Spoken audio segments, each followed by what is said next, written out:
মই অসম ৰাজ্যিক বিদ্যালয় মধ্যাহ্ন ভোজন কৰ্মচাৰীৰ এগৰাকী কৰ্মচাৰী ৰান্ধনী সন্থা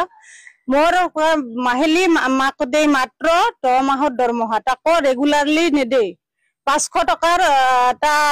ধৰ 6 মাহৰ বছৰ দিনৰ মূৰত 500 টকা টা দিয়ে আৰু 1000 টকা দিয়ে 1500 টকা সৰ্বমুঠ 1500 টকা দেই বৰ্তমান মাত্ৰ 500 টকাহে বঢ়াই দিছে গতিকে আমাক আমি সেই 500 টকা লৈ আমি কোনো পধ্যে সন্তুষ্ট হ'ব নোৱাৰো কাৰণ ঘৰত যিজনী মাইকী বহিয়ে অৰুণোদয় পাব লাগিছে গতিকে আমি ইমান ৰাতিপুৱা 9 বজাৰ পৰা আহি 2 বজালৈকে থাকি সমস্ত লৰা ছোৱালীৰ দায়িত্ব পালন কৰি যিখিনি আমি কৰ্মত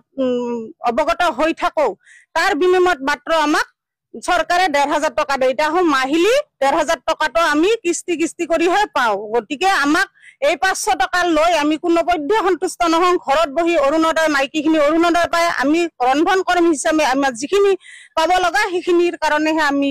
যোগ্য বুলি ভাবো চৰকাৰে এই ক্ষেত্ৰত অলপ বিবেচনা কৰি লওক যে আমি 500 টকাৰ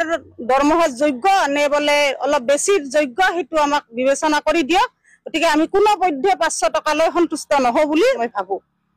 9টাৰ পৰা আমি ৰাতিপুৱা 9টাৰ পৰা ডিউটি কৰি 2টা বজালৈকে থাকো লৰা ছোৱালী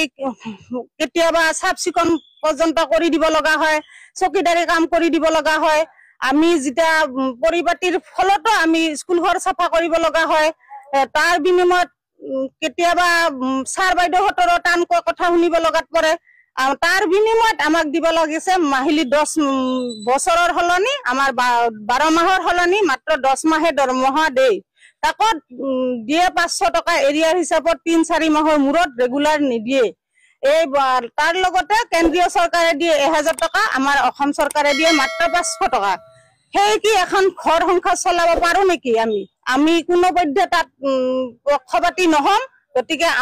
আমি যি দৰমহা খুজিছো সেই দৰমহাই দিব লাগে আমি মজুৰি হিচাপতহে দিব লাগে আমি মাননি হিচাপত কোনো পধ্যে আমি মানি নলং আমাৰ দৰমহা 9600 টকাৰ আমি এটা দাবী কৰিছো গতিকে চৰকাৰে বিবেচনা কৰি আমাৰ সেইখিনি পূৰণ কৰে